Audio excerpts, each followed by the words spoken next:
Hello aspirants, ये हमारा series में लेक्चर नंबर 59 और हमने न्यू चैप्टर स्टार्ट किया था एम लक्ष्मीकांत पॉलिटी का और वो है पार्लियामेंट। फाइनली हम एंड तक आ गए हैं चैप्टर के और आज हम अनदर इम्पॉर्टेंट टॉपिक देखेंगे जहाँ से सबसे ज़्यादा क्वेश्चंस आपसे एग्जाम्स में पूछे जा सकते हैं और वो है multi functional role of the parliament. यहाँ पे पार्लियामेंट्स के डिफरेंट रोल्स क्या है, पार्लियामेंट क्या कर सकता है, पार्लियामेंट क्या नहीं करता है, ये सारी चीज़ें देखेंगे। ऑलराइट, उससे पहले आप सबको दिवाली की बहुत सारी शुभकामनाएं, आपके परिवार को बहुत सारी शुभकामनाएं। आई होप आप बहुत अच्छे से काम कर रहे हो अपने आप पे, आपके ड्रीम्स, आपके जितने भी एम हैं वो सारे फुलफिल हो, उसके लिए आप हार्ड वर्क करें, स्मार्ट वर्क करें। ओके, तो चलिए अभी हम लेक्चर को स्टार्ट करते हैं। और अगर आपको इसकी पीडीएफ डाउनलोड करनी है तो इसे आप टेलीग्राम चैनल से डाउनलोड कर सकते हो। इसका लिंक मैं कमेंट सेक्शन और डिस्क्रिप्शन बॉक्स दोनों भी जगह पे दे दूंगी। ऑलराइट, अब देखो, जब मैं पार्लियामेंट की बात करती हूँ तब आपको समझ में आना चाहिए कि पार्लियामेंट का होता है एक सेंट्रल रोल और ये सेंटर में होता है। सेंटर में मतलब एग्जैक्टली कहाँ पे, तो ये होगा इंडियन एडमिनिस्ट्रेटिव सिस्टम में। ऑलराइट, तो अगर आपको इंडियन एडमिनिस्ट्रेटिव सिस्टम को अच्छे से चलाना है तो आपको पार्लियामेंट को अच्छे से देखना है। ओके, अब देखो, हमारी कॉन्स्टिट्यूशन ने पार्लियामेंट को एक प्रॉपर रोल दिया है और उस रोल को फुलफिल करने के लिए हम देखते हैं पार्लियामेंट के कुछ फंक्शंस प्लस कुछ पावर्स। अब मैंने आपको यहाँ पे बोला कि मल्टी फंक्शनल रोल है पार्लियामेंट का, कौन सा है ये याद करना है। राइट, अब देखो, ये मैंने यहाँ पे इस डायग्राम में दिया है। सबसे पहला तो है लेजिस्लेटिव पावर। लेजिस्लेचर क्या होता है, वर्ड को ब्रेक डाउन करो। लेजिस्लेटिव यानी कि लॉ, यानी कि पार्लियामेंट लॉ बनाता है। ये क्या है इसे डिटेल में देखेंगे, बहुत सिंपल टर्म्स में मैं आपको समझाऊंगी। हम टॉपिक का ब्रेक डाउन करेंगे और जैसे ही आप लेक्चर्स को देख रहे हो, लेक्चर को देखते टाइम पे ही आपको सारी चीज़ों को याद करना है। ऑलराइट, तो ये हो गया लेजिस्लेटिव पावर। सेकंड होगा हमारा एग्जीक्यूटिव पावर। थर्ड आएगा फाइनेंशियल पावर्स। फोर्थ होगा कॉन्स्टिट्यूएंट पावर। फिफ्थ होगा हमारा जुडिशियल पावर्स। हाँ, पार्लियामेंट के पास जो जुडिशियल पावर है वो कैसी है।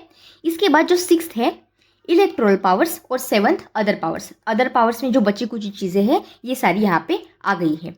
ओके, तो चलिए अब हम हर एक रोल को बहुत अच्छे से देखते हैं जिससे कि आपको घुमा फिरा के भी कोई क्वेश्चन पूछे तो भी आप उसका आंसर दे सको।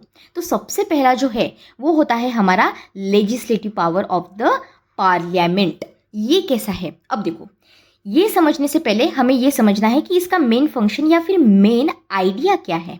राइट, अब देखो, जो मेन काम होता है हमारी पार्लियामेंट का वो होता है कंट्री के लिए लॉ बनाना, to make a law for a country. तो अगर कोई आए आपको पूछे कि भाई पार्लियामेंट का काम बताओ, आपकी पार्लियामेंट करती क्या है, तो हमारी पार्लियामेंट सबसे इंपॉर्टेंट काम करती है। ये हमारे देश के लिए जो कानून होते हैं उसे बनाता है। ये तो मेन जॉब हो गई हमारी पार्लियामेंट की। इसके अलावा भी बाकी के काम हमारी पार्लियामेंट करती है। कैसे कैसे, अब देखो, सबसे पहली बात तो ये है, क्वेश्चन अगर मैं आपको पूछूं कि where parliament can make law, question क्या है, where parliament can make laws. अब देखो, सबसे पहले आता है हमारा यूनियन लिस्ट। यूनियन लिस्ट देखी थी हमने, वहां पे सब्जेक्ट्स भी थे। तो यूनियन लिस्ट में ओनली, देखो इसे ध्यान से सुनिए, बहुत सिंपल है सबसे पहली बात, लेकिन कभी कभी कंफ्यूजन होता है क्योंकि बम्बार्डमेंट हो जाती है इन्फॉर्मेशन की। तो यूनियन लिस्ट है, यूनियन कैसा है, बहुत बड़ा है ना। तो यहाँ पे यूनियन में क्या होगा, सेंटर की पावर ज़्यादा होगी। तो यहाँ पे एक कीवर्ड याद रखो, वो है ओनली। ओनली कौन, ओनली हमारी पार्लियामेंट। जो हमारी पार्लियामेंट है सिर्फ वही यहाँ पे लॉज को बना सकती है, कानूनों को बना सकती है। और कौन से, मतलब किसके ऊपर, तो हमारी जो यूनियन लिस्ट में सब्जेक्ट्स दिए हैं उसके ऊपर। समझ में आया, एग्जाम्पल के लिए समझाती हूँ। अगर डिफेंस की बात चल रही है या फिर फॉरेन अफेयर्स की बात चल रही है, रेलवेज की बात चल रही है, तो वो सारी चीज़ें यहाँ पे आ गई। ये समझ में आया आपको। दूसरा जो होता है वो है रेसिडिवरी सब्जेक्ट। अच्छा, जो यहाँ पे समझा रही हूँ वो डायग्राम के फॉर्मेट में लिखा हुआ है ऑलरेडी। रेसिडिवरी पावर मतलब कौन से, देखो, जो हमने देखा था प्रीवियस लेक्चर में भी, जो यूनियन लिस्ट में नहीं दिया है, जो स्टेट लिस्ट में भी नहीं है, कॉन्करेंट लिस्ट में भी नहीं है, कुछ अलग ही बीच में आ गया। लेट्स से कोई अभी बहुत फालतू का हाइपोथेटिकल एग्जांपल देती हूँ कि एलियन इन्वेजन हो गया, अब ये तो नया प्रॉब्लम क्रिएट हो गया है, तो अब ये स्टेट देखेगा क्या? नहीं, स्टेट नहीं देखेगा। एलियन इन्वेजन है, अब तक कभी भी हिस्ट्री में एलियन इन्वेजन अर्थ पे हुआ ही नहीं है, अब हो गया है, तो फिर क्या होगा? यहाँ पे जो हमारी सेंटर है, सेंट्रल गवर्नमेंट, ये इसे देखेंगी और ये चला जाएगा रेसिड्यूरी सब्जेक्ट्स में। ओके, तो यहाँ पे रेसिड्यूरी सब्जेक्ट में कौन से टॉपिक हो गए जो कि यूनियन लिस्ट में, स्टेट लिस्ट में, कॉन्करेंट लिस्ट में मेंशन है ही नहीं, कुछ नया आ गया है, तो स्टेट को नहीं दिया जाएगा, सेंटर खुद इसे देखेगी। और यहाँ पे सिर्फ और सिर्फ देखो, फिर से यहाँ पे कीवर्ड क्या है? ओनली। ओनली हमारी जो पार्लियामेंट है, हमारी प्यारी पार्लियामेंट, ये यहाँ पे क्या करेगी? कानून बनाएगी, लॉ बनाएगी। समझ में आया? अब तीसरा क्या होता है? Concurrent list. कॉन्करेंट लिस्ट में कुछ सब्जेक्ट्स दिए गए हैं, है ना? कॉन्करेंट लिस्ट में लेट से ये है कॉन्करेंट लिस्ट, यहाँ पे कुछ सब्जेक्ट्स दिए गए हैं, यहाँ पे सेंटर भी लॉ बनाता है, स्टेट भी लॉ बनाता है, लेकिन हो सकता है ना कि दोनों के बीच कन्फ्लिक्ट हो जाए, तो फिर क्या होगा? तो फिर यहाँ पे आ जाएगी हमारी पार्लियामेंट, और पार्लियामेंट बोलेगी कि भाई अब मैं जो बोलूँगा वही होगा। ठीक है, तो पार्लियामेंट विंस हियर, तो पार्लियामेंट के जो लॉ होंगे यहाँ पे इसके पास होगी ओवर राइटिंग पावर। समझ में आया आपको? अब देखो, ये जो छोटी छोटी चीज़ें मैं आपको बता रही हूँ ना, ये स्टेटमेंट के फॉर्मेट में आपको पूछते हैं। ठीक है, क्या करेंगे? यहाँ पे क्वेश्चन दे देंगे, कुछ ऐसा मेन आइडिया लिखेंगे, फिर यहाँ पे स्टेटमेंट्स दे देंगे और फिर बोलेंगे कि ए, बी और सी में से कौन सा करेक्ट है। ए और बी करेक्ट है, या फिर बी और सी करेक्ट है, या फिर नन, कोई भी सही नहीं है, या फिर सिर्फ ए करेक्ट है। समझ में आया आपको? ठीक है, अब देखो, हमने रेसिड्यूरी सब्जेक्ट स्टेट लिस्ट के देख लिए, यहाँ पे देख लिए कॉन्करेंट लिस्ट और यूनियन लिस्ट भी। अब देखो, स्टेट लिस्ट को एक बार फिर से देख लेते हैं। स्टेट लिस्ट का क्या है? नॉर्मली स्टेट इस ऐसे चीज़ों पे लॉ बनाता है जो स्टेट लिस्ट में मेंशन होती है, ये आपने देखा था प्रीवियस लेक्चर में भी। लेकिन यहाँ पे पार्लियामेंट का रोल समझना ज़रूरी है। पार्लियामेंट क्या करती है स्टेट लिस्ट में? Parliament can also make law. समझ में आया? स्टेट लिस्ट है, स्टेट लिस्ट के सब्जेक्ट्स यहाँ पे मेंशन किए हैं, तो इसका मतलब ये नहीं है कि हमारी पार्लियामेंट यहाँ पे कुछ नहीं कर सकती। Parliament can also make laws in a 5 special situation, लेकिन यहाँ पे क्या होती है? 5 स्पेशल सिचुएशंस होती है, और इन स्पेशल सिचुएशंस में स्टेट लिस्ट अगर हो तब उसके अंडर पार्लियामेंट यहाँ पे लॉ बना सकती है। तो पार्लियामेंट की law making power state list में कौन सी है? 5 चीज़ें हैं मेनली। कौन से है 5 चीज़ें? सबसे पहले देख लो, जब राज्यसभा पास करती है किसी रिजोल्यूशन को, तो क्या हुआ यहाँ पे? राज्यसभा ने रिजोल्यूशन को पास किया, तब यहाँ पे पार्लियामेंट आएगी और लॉ बनाएगी। ओके, स्टेट लिस्ट पे हो, स्टेट लिस्ट के मैटर पे हो, फिर भी। इसके बाद अगर यहाँ पे नेशनल इमरजेंसी लग जाए तब भी। तीसरा क्या होता है? अगर स्टेट खुद से ही पार्लियामेंट के पास जाए और बोले पार्लियामेंट प्लीज़ आप यहाँ पे इंटरफेयर कीजिए, हम ये खुद स्टेट्स यहाँ पे रिक्वेस्ट कर रहे हैं, 2 और मोर स्टेट्स रिक्वेस्ट करेंगे, ऑलराइट, और बोलेंगे कि पार्लियामेंट आप प्लीज़ इस सब्जेक्ट पे लॉ बनाइए, हमें यहाँ पे ज़रूरत है। फिर आता है इंटरनेशनल एग्रीमेंट्स। ओके, देखो, इंटरनेशनल एग्रीमेंट है, किसी स्टेट की यहाँ पे नहीं चल सकती, यहाँ पे क्या होगा? सेंटर का पावर यहाँ पे ज़्यादा होगा, तो पार्लियामेंट यहाँ पे मेन रोल निभाएंगी। So to implement international treaties और एग्रीमेंट, यहाँ पे ये एक पॉइंट आपको याद रखना है। 5th पॉइंट क्या है? कि जब प्रेसिडेंट का रूल फोर्स में हो किसी पर्टिकुलर स्टेट में, तब। ये 5 कंडीशंस आपको समझ में आई? अगर आपको स्टेटमेंट में पूछे तो फिर गलती अभी नहीं करनी है। इसके साथ साथ एक पॉइंट और याद रखो, जब मैं प्रेसिडेंट रूल की जब बात कर रही हूँ, तो ऑर्डिनेंसेस बाय प्रेसिडेंट यहाँ पे क्या है? जब हमारी पार्लियामेंट ये सेशन में नहीं होती है, ध्यान से सुनिए, इसे सिंपल है। पार्लियामेंट जब सेशन में नहीं होती है तब हमारे जो ऑनरेबल प्रेसिडेंट होते हैं ये इशू करते हैं ऑर्डिनेंसेस।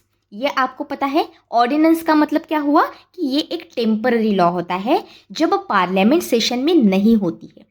ये ऑर्डिनेंसेस क्या करते हैं? ये अप्रूव होने चाहिए। अगर लेट से हमारे ऑनरेबल प्रेसिडेंट ने किसी एक ऑर्डिनेंस को बनाया है तो ये पर्टिकुलर ऑर्डिनेंस क्या होगा? पार्लियामेंट से अप्रूव होगा विद इन 6 वीक्स। जो भी डेटा, जो भी इन्फॉर्मेशन आपको बता रही हूँ, बस उतना भी अगर आपको याद रह जाए तो भी बहुत है। अगर आपको क्वेश्चन आएगा तो you will be in a position जहाँ पे आप क्वेश्चंस को बहुत अच्छे से और सिंपल टर्म्स में टैकल कर पाओगे। That is my promise to you. ठीक है, तो क्या हो रहा है यहाँ पे, जो ऑर्डिनेंसेस है ये अप्रूव किए जा रहे हैं by the parliament, by our parliament. कब तक हो रहा है ये सब? 6 वीक्स के अंडर ये सारा चीज़ हो जाना चाहिए। आफ्टर इट मीट्स अगेन, जब ये फिर से मीटिंग के लिए आ जाएंगे। अब देखो, अगर ये चीज़ अप्रूव ना हो तो हो सकता है ना भाई कि अप्रूव ही ना करे, तब फिर आप क्या करेंगे? अगर अप्रूव, देखो ये सारी चीज़ें बाय द वे मैंने टेबल के फॉर्मेट में आपको दी है। ऑर्डिनेंस का क्या होता है, प्रेसिडेंट के द्वारा की जाती है, 6 वीक्स में अप्रूव वगैरह होना चाहिए। लेकिन देखो, अगर अप्रूव ना हो तो फिर क्या होगा? ऑर्डिनेंस जो निकाला गया था इसको स्टॉप किया जाएगा, ये काम नहीं करेगा, ये इनऑपरेटिव हो जाएगा। ये समझ में आया? अब इसके साथ साथ समझो कि डेलीगेटेड लेजिस्लेशन का मतलब क्या होता है, या फिर आप इसे सबऑर्डिनेट लेजिस्लेशन भी कह सकते हो।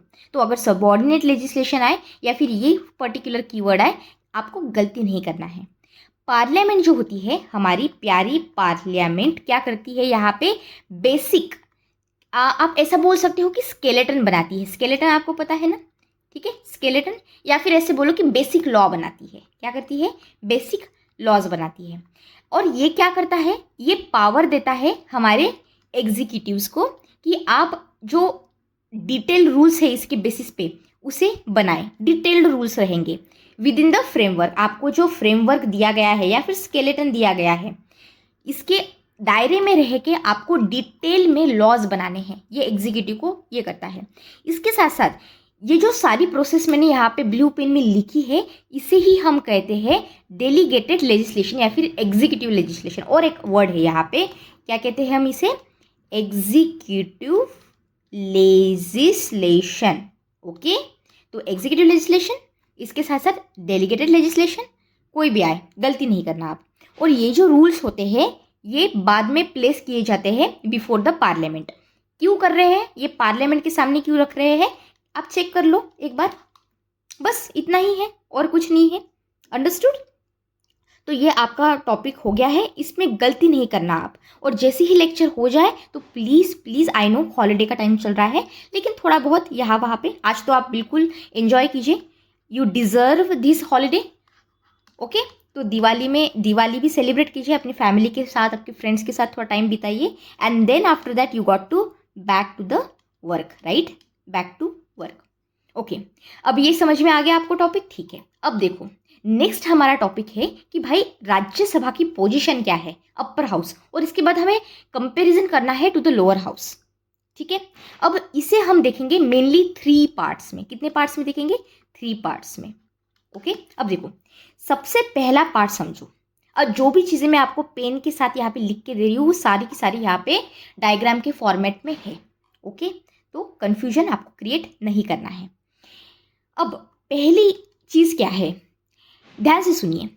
Where Rajya Sabha is equal to the Lok Sabha, हम ऐसी कंडीशन देख रहे हैं जहाँ पे हमारी Rajya Sabha is equal to the Lok Sabha. अब ये सारे पॉइंट्स भी समझना बहुत ज़रूरी है क्योंकि यहाँ से क्वेश्चन आते हैं, आपको घुमा फिरा के पूछेंगे। अब कुछ कंडीशंस हैं, या फिर कंडीशन के बजाय मैं एक प्रॉपर और वर्ड यूज़ करूँगी, वो है केसेस। ये प्रॉपर कीवर्ड हो गया यहाँ पे। कुछ ऐसे केसेस है जहाँ पे दोनों भी हाउसेस, राज्यसभा भी और लोकसभा भी, इनके पास एक तो होती है इक्वल पावर। क्या होती है इनके पास? Equal power. और इनके पास होता है इक्वल स्टेटस।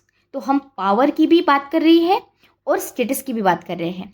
तो ऐसी कौन सी चीज़ें हैं भाई जहाँ पे ये चीज़ देखी जाती है? ये स्टेटमेंट के फॉर्मेट में पूछे तो गलती नहीं होनी चाहिए। तो देखो सबसे पहला आता है हमारा ऑर्डिनरी बिल्स। यहाँ पे क्या होता है, दोनों भी, राज्यसभा भी और लोकसभा भी यहाँ पे इंट्रोड्यूस करते हैं इसे और पास भी करते हैं। तो एक तो हो गया इंट्रोड्यूस करना और दूसरा हो गया पास करना। Rajya Sabha is equal to Lok Sabha, ये पहला समझ में आया। दूसरा जो होता है उसे हम कहते हैं कॉन्स्टिट्यूशनल अमेंडमेंट बिल्स। यहाँ पे क्या होता है, ये वैसे हम प्रीवियस लेक्चर में देख चुके हैं। जो दोनों भी है, लोकसभा और राज्यसभा, कॉन्स्टिट्यूशनल अमेंडमेंट की जब बात आती है तब इन दोनों की भी पावर होती है इक्वल। और जब हम बात करते हैं फाइनेंशियल बिल की, 3rd नंबर पे अगर मैं इसे लूँ, तो अच्छा, यहाँ पे मैं एक्सपेंडिचर को भी इन्वॉल्व करूँगी, ठीक है। तो यहाँ पे भी राज्यसभा के पास इक्वल पावर होगी लोकसभा के साथ साथ। फिर आता है हमारा इलेक्शन या फिर impeachment of the president, vice president, जो भी बोला, आप प्रेसिडेंशियल मैटर भी बोल सकते हैं इसे। तो यहाँ पे क्या होगा, इलेक्शन हो रहा है एक तो हमारे ऑनरेबल प्रेसिडेंट जी का, इसके साथ साथ इम्पीचमेंट अगर हो फ्यूचर में तो फिर क्या होगा, यहाँ पे दोनों भी इक्वली पार्टिसिपेट करेंगे, राज्यसभा भी पार्टिसिपेट करेगी और लोकसभा भी इक्वली पार्टिसिपेट करेगी। और अगर वाइस प्रेसिडेंट की बात आए तो वहाँ पे भी यही चीज़ होगी, इलेक्शन करना है, रिमूवल करना है वाइस प्रेसिडेंट का, तो यहाँ पे इन्वॉल्वमेंट होगी, मतलब होगी। अब जो दोनों भी हाउसेस होते हैं वो इन्वॉल्व होते हैं, लेकिन बट यहाँ पे ये एक पॉइंट याद रखो कि ओनली क्या है, यहाँ पे only Rajya Sabha can start removal process. अब ये एक पॉइंट है जो याद करने जैसा है, क्योंकि ये हमें पता नहीं होता है। समझ में आया आपको? तो दोनों भी हाउसेस इन्वॉल्व होते हैं, लेकिन जो हमारी राज्यसभा होती है ये ही क्या कर सकती है, स्टार्ट कर सकती है रिमूवल के प्रोसेस को। और जो रिमूवल होता है, रिमूवल की अगर मैं बात करूँ आपको यहाँ पे, रिमूवल तो ये पास किया जाता है बाय इफेक्टिव मेजॉरिटी। ऐसे ही थोड़ी पास करेंगे, कॉमन सेंस की बात है, इफेक्टिव मेजॉरिटी ही लगाएंगे राज्यसभा में भी, राज्यसभा में। और यहाँ पे ये याद रखो कि जब लोकसभा की बात आती है तब यहाँ पे होती है सिंपल मेजॉरिटी। तो क्या हुआ, रिमूवल में, अब देखो इसको याद कैसे करोगे, हिंट के लिए अगर दूँ तो राज्यसभा का आर और रिमूवल का आर, तो ये आर आर ध्यान में रखो कि भाई राज्यसभा के पास जब रिमूवल की बात आती है तो थोड़ा ना ज़्यादा अपर हैंड है। ये पहले तो रिमूवल की प्रोसेस को स्टार्ट भी करते हैं, और ये पास हो अगर करना हो राज्यसभा में तो इफेक्टिव मेजॉरिटी की ज़रूरत पड़ती है। और अगर मैं लोकसभा की बात करूँ तो यहाँ पे सिर्फ और सिर्फ सिंपल मेजॉरिटी से भी काम चला जाता है।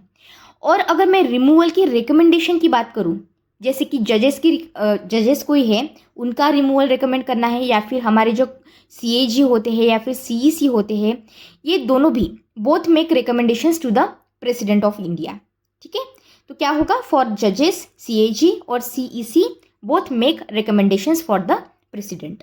अगर मैं अप्रूवल की बात करूँ, अप्रूवल किसका, अप्रूवल ऑफ द ऑर्डिनेंसेस जो प्रेसिडेंट ऑफ इंडिया निकालते हैं, तो both must approve ordinances issued by the president, Lok Sabha भी और राज्यसभा भी, दोनों भी इसे अप्रूव करेंगे। मैंने कहा था पार्लियामेंट का अप्रूवल यहाँ पे नेसेसरी होगा।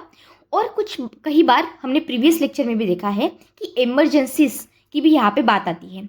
इमरजेंसी जैसे क्या, देखो फाइनेंशियल, हमने नेशनल इमरजेंसी देखी थी, फाइनेंशियल इमरजेंसी देखी थी, और जो स्टेट इमरजेंसी होती है या फिर जिसे हम प्रेसिडेंट रूल कहते हैं वो देखी थी।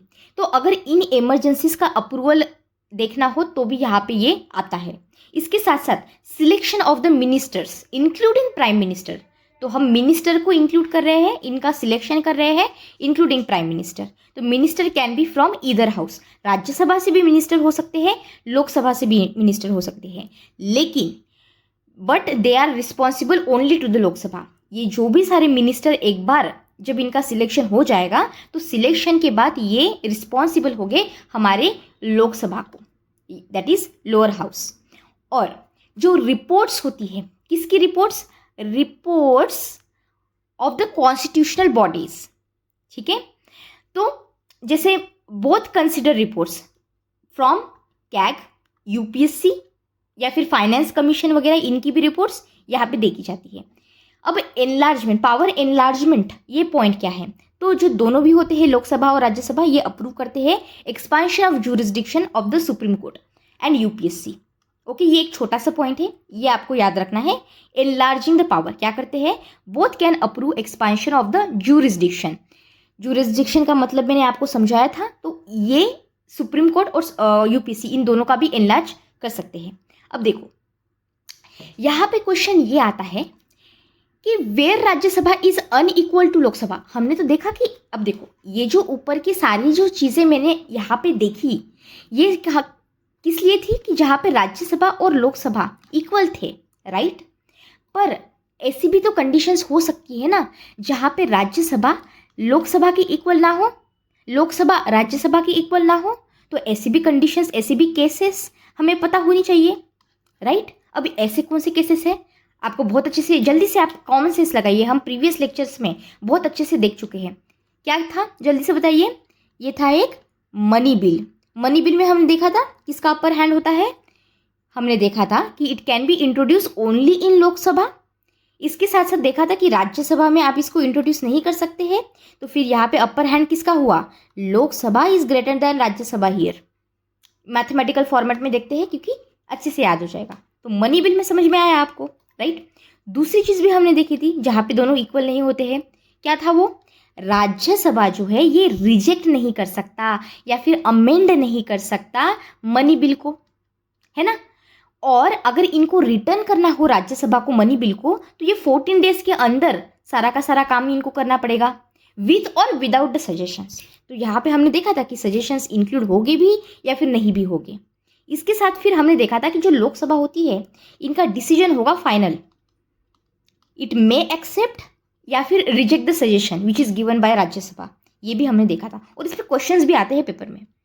फिर हमने देखा था फाइनेंशियल बिल। फाइनेंशियल बिल में क्या था, not only about money, it is not just about money. ये इंट्रोड्यूस होता है लोकसभा में, but both house Rajya Sabha plus Lok Sabha यहाँ पे क्या करती है, इसे इक्वली पास करती है। लेकिन यहाँ पे मेन पॉइंट क्या आया फाइनेंशियल बिल में कि इंट्रोड्यूस तो लोकसभा में हो रहा है ना, तो यहाँ पे भी Lok Sabha is greater than Rajya Sabha. Okay, financial bill का हो गया। अब देखते हैं हम स्पीकर ऑफ लोकसभा की बात करते हैं, ठीक है। अब देखो, जब मैं स्पीकर ऑफ लोकसभा की बात कर रही हूँ, स्पीकर ऑफ लोकसभा, यहाँ पे लेट्स से कि ये कोई एक पर्टिकुलर एबीसी नाम का बिल है। अब ये बिल मनी बिल है या मनी बिल नहीं है, ये कौन डिसाइड करेंगे, हमने देखा था प्रीवियस लेक्चर में कि जो स्पीकर होते हैं ये डिसाइड करेंगे कि बिल मनी बिल है या नहीं है, और इनका जो डिसीजन होगा वो होगा फाइनल डिसीजन। तो यहाँ पे भी क्या हुआ, Lok Sabha is greater than Rajya Sabha. अब जॉइंट सिटिंग की बात कर लो, जॉइंट सिटिंग में क्या हुआ था, ये प्रिसाइड किया गया था बाय लोकसभा स्पीकर, हमारे लोकसभा के स्पीकर ने इसे किया था। इसके बाद जो जॉइंट सिटिंग होती है, since Lok Sabha has more members, हमने देखा था ये कॉमन सेंस, प्रीवियस लेक्चर में भी देखा था कि लोकसभा के पास ज़्यादा मेंबर्स है, तो क्या होगा यहाँ पे, यूजुअली यही होगा कि अगर वोटिंग हो रही है तो यहाँ पे लोकसभा ही विन करेंगे, जीतेंगे, राइट। फिर अगर बजट डिस्कशन की बात चल रही हो, फिर क्या, राज्यसभा इसे डिस्कस कर सकती है लेकिन ग्रांट्स नहीं मांग सकती। अब देखो, ये सारे जो पॉइंट्स हैं ये हम सारे के सारे प्रीवियस लेक्चर्स में देख चुके हैं।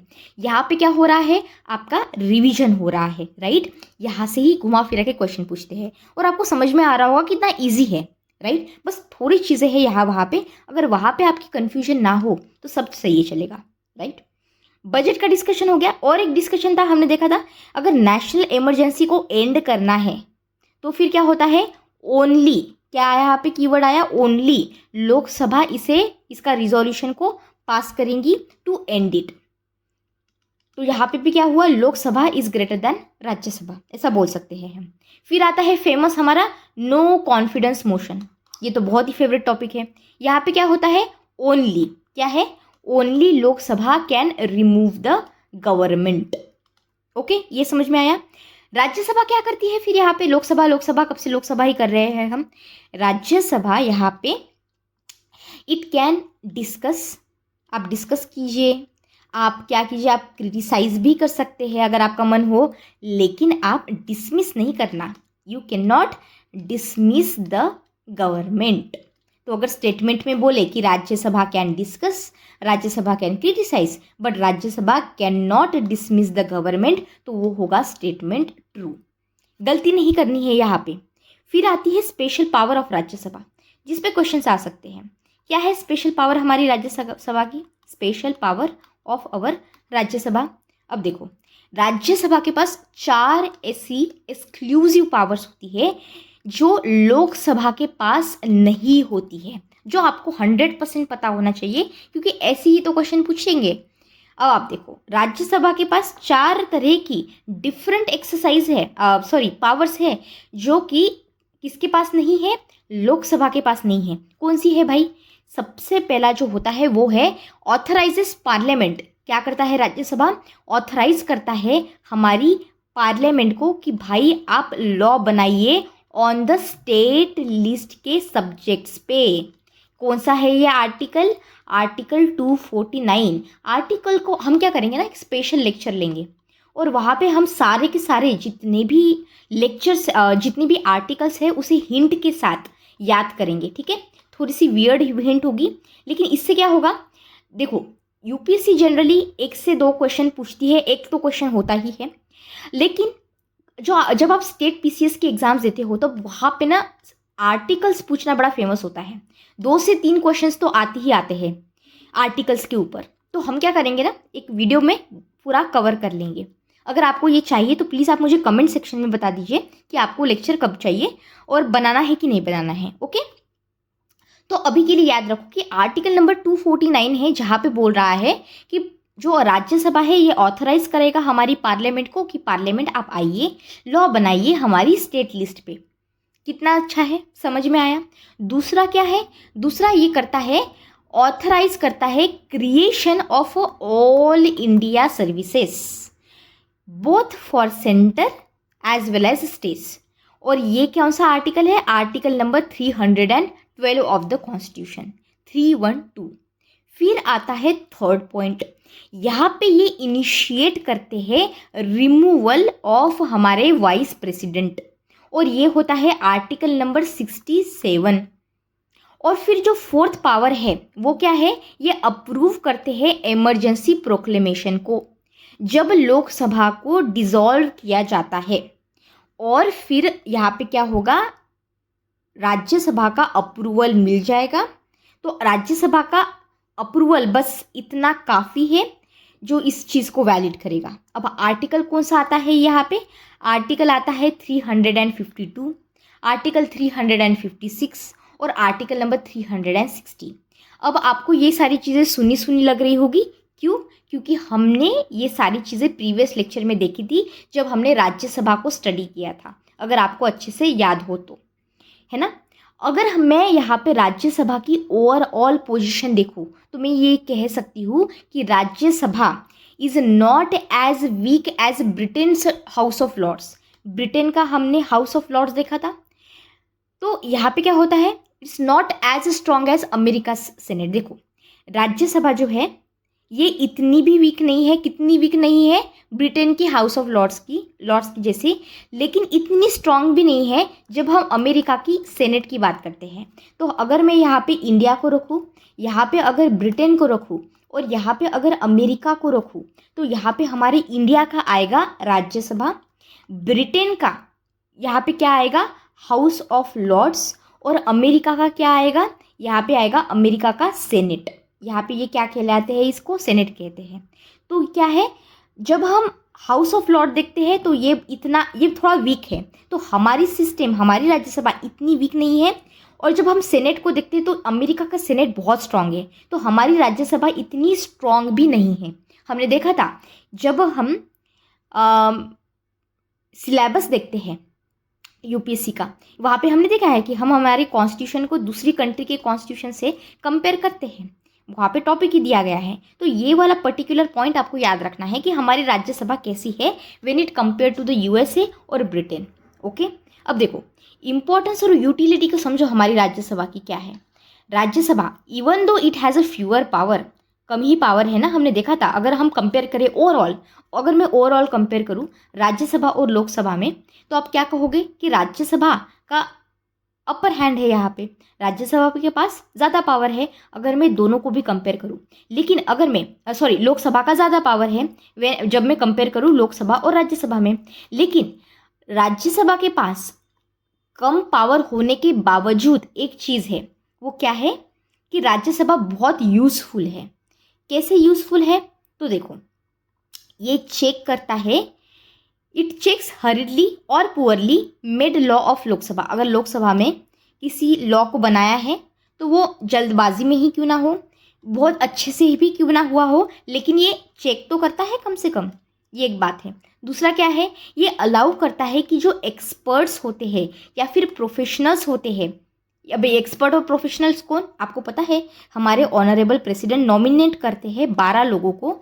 वो ऐसे 12 लोग होते हैं जो राज्यसभा में पार्टिसिपेट करते हैं, और ये 12 लोग एक्सपर्ट्स होते हैं, प्रोफेशनल्स होते हैं। तो इनका कॉन्ट्रीब्यूशन यहाँ पे दिखता है, ये भी एक बहुत यूज़फुल चीज़ है।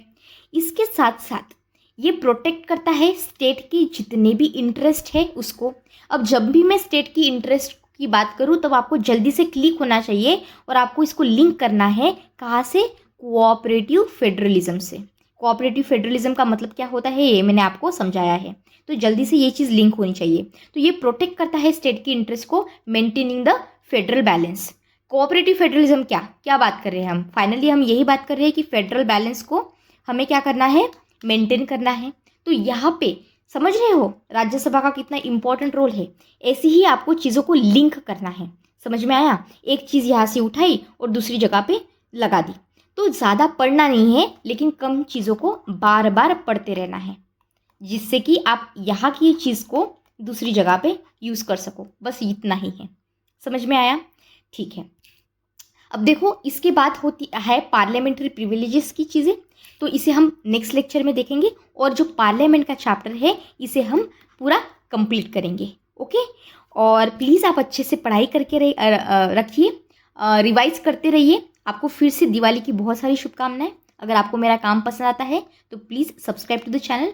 कमेंट सेक्शन में अगर आपको कोई क्वेरी हो तो मुझे बता सकते हैं, I will try my best जो आपके प्रॉब्लम सॉल्व कर सकूँ।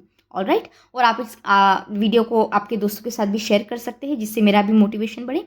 Thank you so much, God bless you all.